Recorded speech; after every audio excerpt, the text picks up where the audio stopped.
Olá, tudo bem? Aqui é Karen do Arte do Ser. Então, esse canal é para falar sobre produtividade feminina e é uma especificação para mulheres que passam ou passaram por traumas muito significativos da sua família, consciente ou inconsciente, ou seja, de que situações difíceis, às vezes ruminações que não destrava, não sai daquele lugar.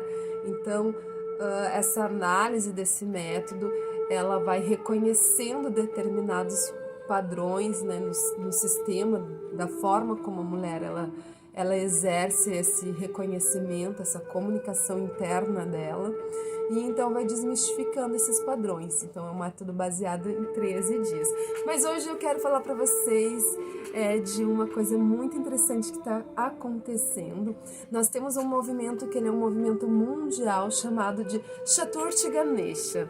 Então, isso é um movimento que é quando essa figura mitológica da história hindu, ela está mais próximo do canal da dimensão da Terra. Então, assim, nós trabalhamos por dimensões mentais, né? Então, expansões de consciências existem várias e diversas formas. Então, a consciência humana, ela atua na dimensão 3D, né? Que é essa dimensão que nós estamos aqui nos comunicando nesse momento.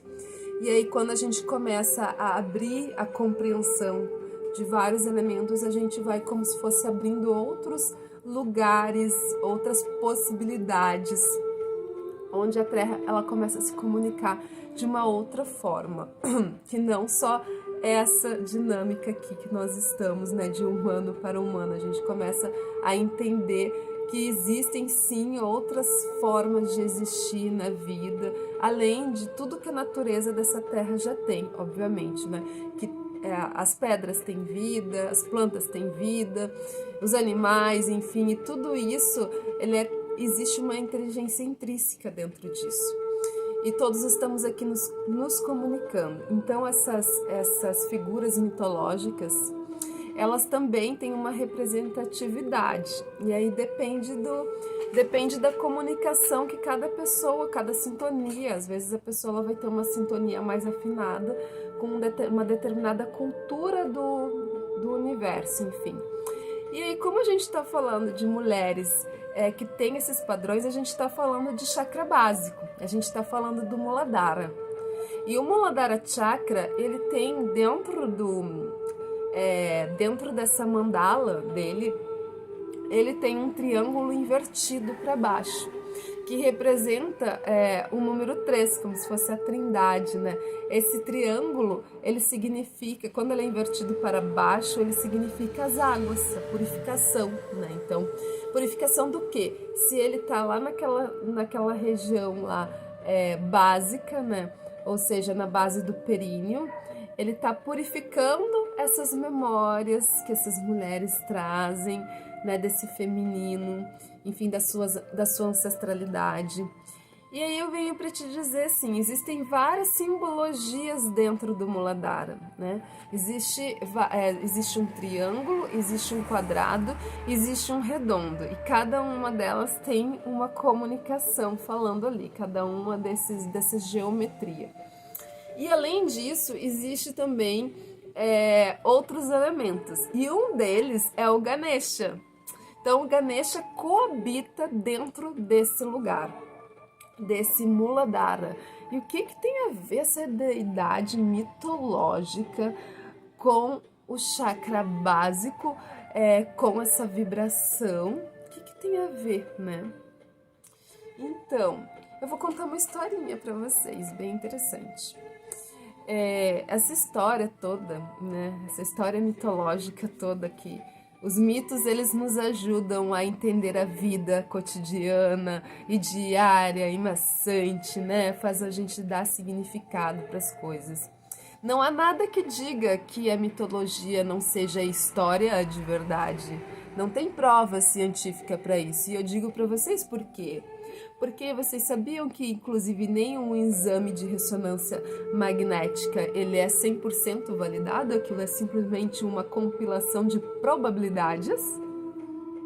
Se esse exame de ressonância, que ele é tão exato, ele é só uma compilação de probabilidades, por que você duvidaria dos mitos da sociedade?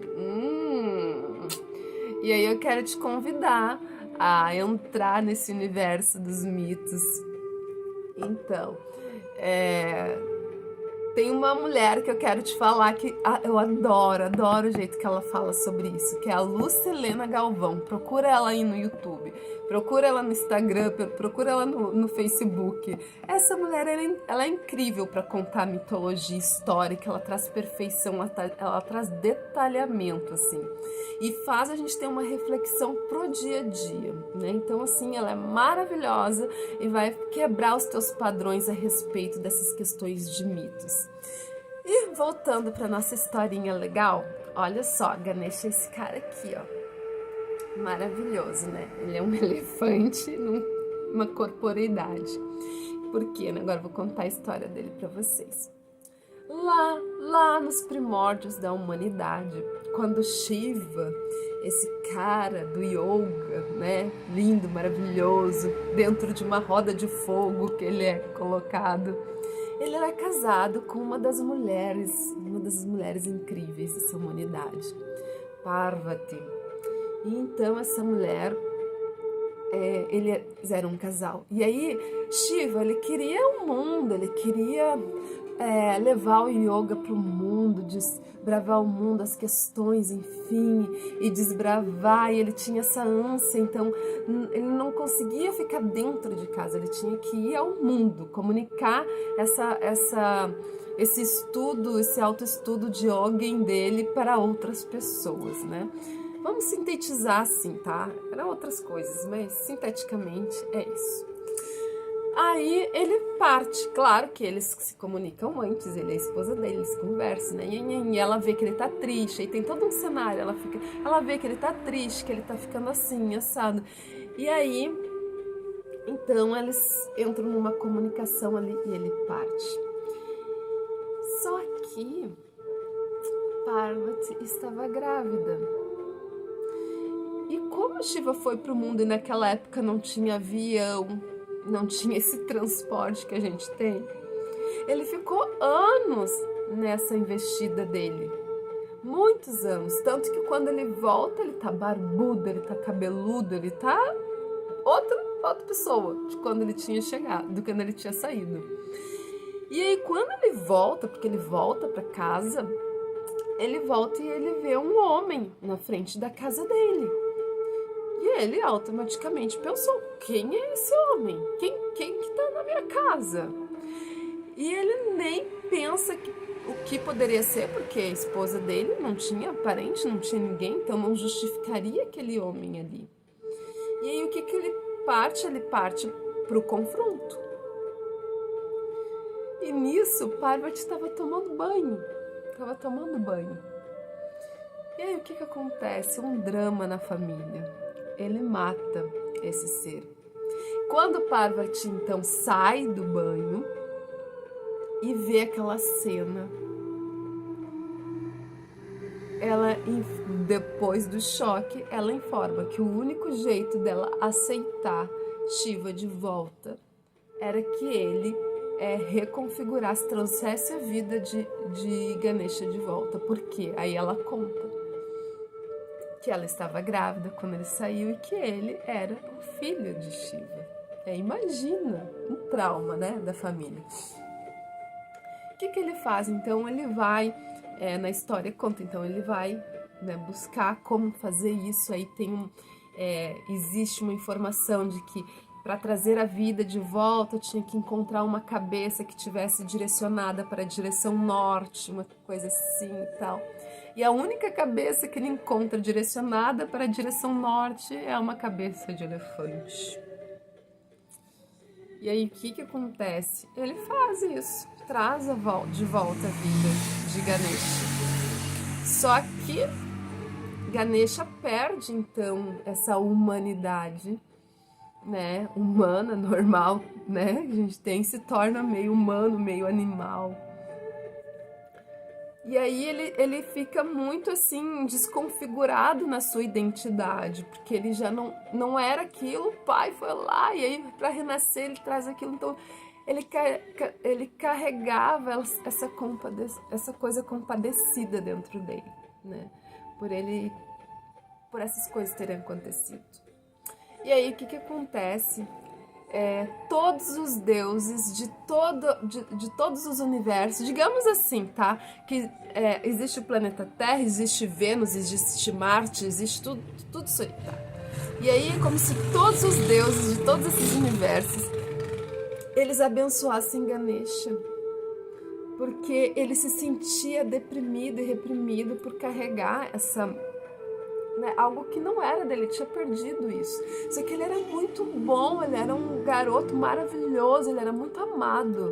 E ele fazia naturalmente que as pessoas amassem ele, porque aquilo exalava dele, aquele amor. E então acontece isso, que todos os deuses daquela época abençoam Ganesha com gratidão, com amor, e jogam coisas nele, abençoam ele. E ele fica então como um guardião do universo, porque ele é aceito por todos os universos, por ele ter conseguido passar por o que ele passou e não reter mágoa, né? E aí tem outras histórias que vão relatando sobre isso, mas existiu essa parcela. Então ele recebe por merecimento, por auto-merecimento mesmo, essa bênção dos deuses. E então ele tem a chave de alguns portais, na grande maioria, praticamente todos.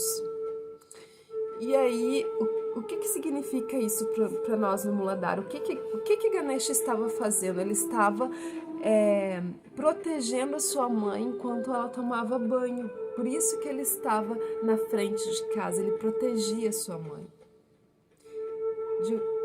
de qualquer infortúnio. E que lugar é esse que Parvati fazia? Parvati, mãe da humanidade, né? Porque a família hindu, que é constituída então por Parvati, Shiva e Ganesha, tem toda uma referência mitológica.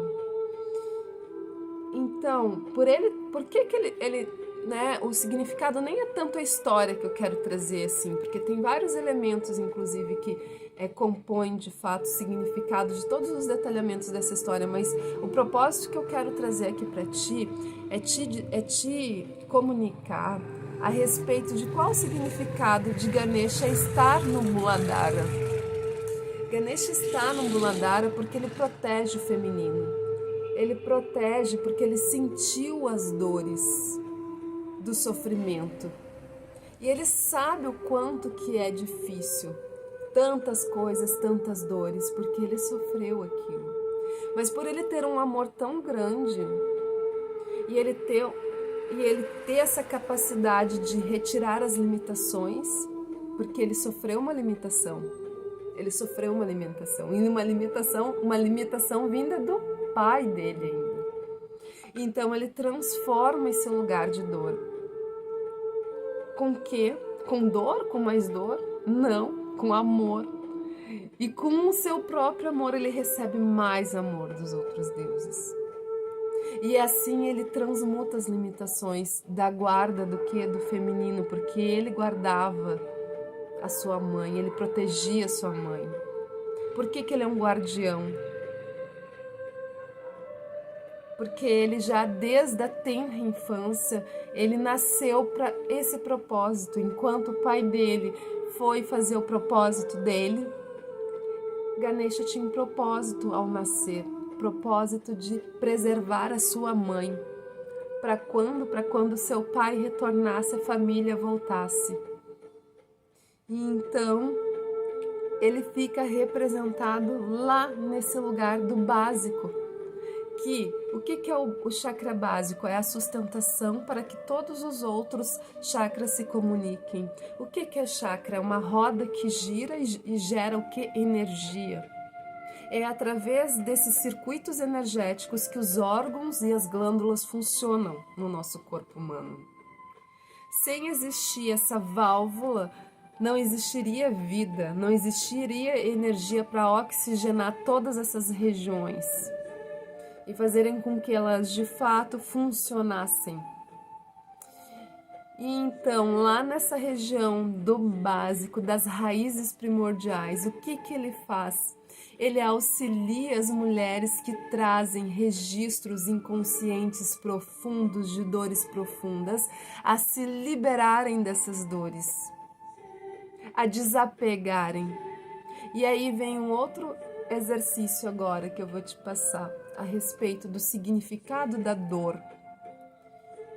Porque as dores do feminino que foram vividas, que são vivenciadas através do feminicídio, através da violência, através de tantas coisas, através da escravidão que houve em todos os países, de variadas formas. Essa dor, ela é viva até hoje, porque pensa, é uma consciência. Quando alguém sente alguma coisa, como numa empresa, se tem alguém ali que está explosivo, aquilo é ressonante, já gera um desconforto nas outras pessoas. E é assim que acontece, sempre. Então imagina quanto tempo vários países passaram por terrorismos. Até hoje ainda acontece isso.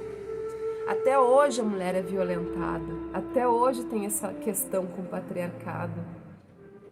Só que o processo não é entrar nesse jogo, porque existe um jogo aí, onde ou a mulher ela se limita e se isola, então ela se fecha, ou existe o ataque, onde ela luta, onde ela entra em defesa. Os dois são defesas, o que se isola e o que ataca, porque os dois significam uma forma de proteger o seu corpo de dor. E quando eu falo em corpo de dor, não é só o corpo dela nesse momento, é o corpo de suas ancestrais, que passaram por N motivos de dores, que se justificam o tempo todo, porque essa dor é viva, ela é coletiva e ela é individual. E aí, como que tu vai dizer para tua dor parar de doer? Aquele sintoma de tristeza que tu sequer sabe, que na TPM, como eu vivo falando, né? Eu vivo falando sobre a questão da TPM aqui nesse canal. Porque é na TPM que aquilo que tem lá dentro se revela, se mostra, vem para fora o que tem nos teus registros de memórias inconscientes. E aí tu não sabe como lidar com aquilo, tu simplesmente só fica regurgitando o processo, fazendo catarse. E quando a gente, então, vai fazer essa ressignificação desses processos, uma das questões que é preciso prestar atenção e reconhecer é o verdadeiro significado do perdão. Que não é o olhar para tudo que a sociedade viveu no seu sistema de patriarcado, de guerra, de escravidão. Isso é tradicional, isso aconteceu e em eras não será mudado. Como em eras não será mudada a perversidade com relação à violência e sexualidade. Porque registros fortes, matrizes fortes. Então, como é que eu faço então para desvencilhar-me desses traumas, dessas angústias, desses esgotamentos, de todas dessas tristezas profundas que visitam sazonalmente os mistérios da mulher? É preciso reconhecer o significado do perdão não como autopunição, porque as pessoas identificam perdão como autopunição. Por quê? Por que as mulheres, e não só as mulheres aí, muitas pessoas, ou como humilhação, identificam o perdão como um lugar de humilhação, um lugar de medo, de trauma. Por quê? Porque a sociedade ela viveu esse sistema de escravidão por muitos anos. O Brasil ele foi o último país a ser escravizado. Isso não significa que outras culturas não foram. Não foi só a cultura africana, negra que foi escravizada. Várias outras culturas também passaram pelo mesmo processo de escravidão, às vezes com outro nome. O Brasil foi o último e o que ficou em maior período histórico em questão de escravidão. Então, esse registro na nossa sociedade brasileira, ele é extremamente visceral, brutal.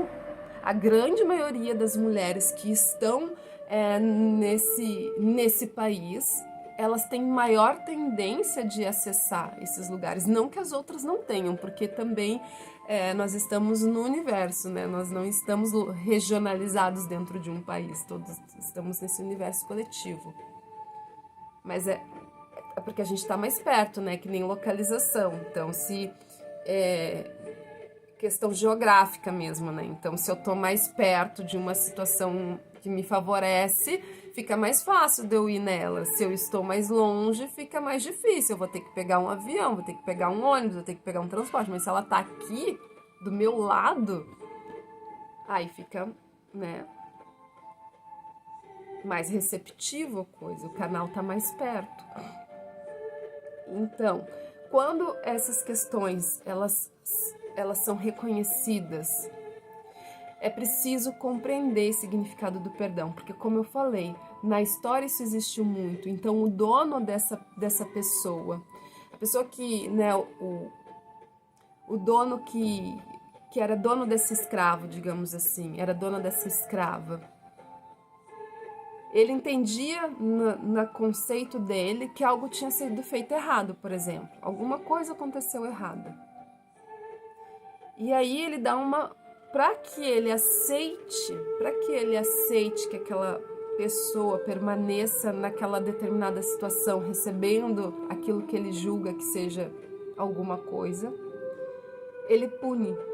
E a grande maioria dessas épocas, principalmente no perfil das mulheres, e eu nem preciso citar outros perfis de outros tipos de punição, qual era a punição?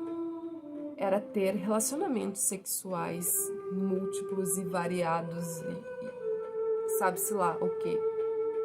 Em compensação, ela tinha o que comer, ela tinha um lugar para dormir. Ou então ela era obrigada a criar o filho que era gerado pela casa, dando, né, o seu leite. Às vezes o seu filho era arrancado dela para que o leite dela servisse para dar para a família, sem ela ter direito de ter acesso a esse filho, porque ele era vendido, era sabe-se lá. E aí que dor é essa dela ser obrigada a dar o seu peito para uma outra criança que não o seu filho? Então aí a gente está falando de desdobramentos de várias dores que esse menino foi passando e repassando. E aí tem violências de todas as universidades, onde, dependendo de onde a mulher esteve, né, desde a fase da criança sendo violada sexualmente, violada nos seus direitos, violada na sua maternidade, como que ela vai lidar com o significado do perdão? Porque aí, tipo, houve também com relação ao homem, houve, mas meu trabalho aqui é falar sobre a questão das mulheres. Como que essas pessoas elas vão trabalhar o perdão se naquela época o perdão elas receberem, para que elas pudessem não receber, não perder o que elas tinham, aliás, para que elas não perdessem o mínimo que elas já tinham, que era o básico do básico, elas tinham que se sujeitar à dor de alguma violação ao seu estado primordial.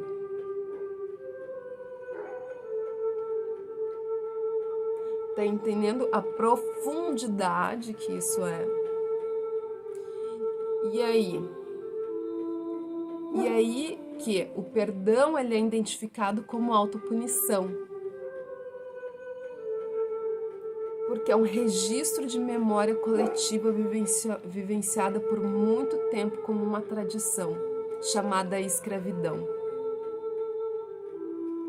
que pode ter tido seu nome alterado em outras sociedades, mas o princípio era o mesmo: subjugar outras pessoas. E como é que eu identifico o realmente significado do perdão? Que ele não é autopunição. Muitas mulheres no seu convívio, nas suas questões, hoje, existem um padrão que elas se automutilam, se batem quando entram em estado de consciência de violência com relação ao outro. Dão em si mesmo, ou adolescentes que estão se cortando, saiu muito isso, né, nos últimos anos. Porque dentro do registro familiar aquilo está muito próximo. Mesmo que inclusive pai e mãe nunca tenham feito isso na frente, que na verdade às vezes até é feito, mas enfim. Aquele ser que está ali acaba sendo um receptáculo daquela informação, daquele DNA, dessa assinatura daquele DNA que está ali emitindo uma informação, como uma informação de dados. Aqui, só tem música aqui porque eu tenho uma rede que está conectada a um canal no qual eu escolhi uma segmentação de uma música, de um mantra. E é a mesma coisa dentro do nosso canal de DNA. E aí, esse apego à dor, porque a dor vai se justificar. Olha como ela tem motivos para se justificar. Só que aí eu tenho um detalhe para te dizer. Se acolhimento de dor gerasse alguma transformação, algum alívio, a humanidade não tinha mais sofrimento e nem doença. Porque a dor sempre existiu nessa humanidade, através das guerras, através de tudo que a gente já sabe que está escrito na história. E se ao a gente realmente acolher esses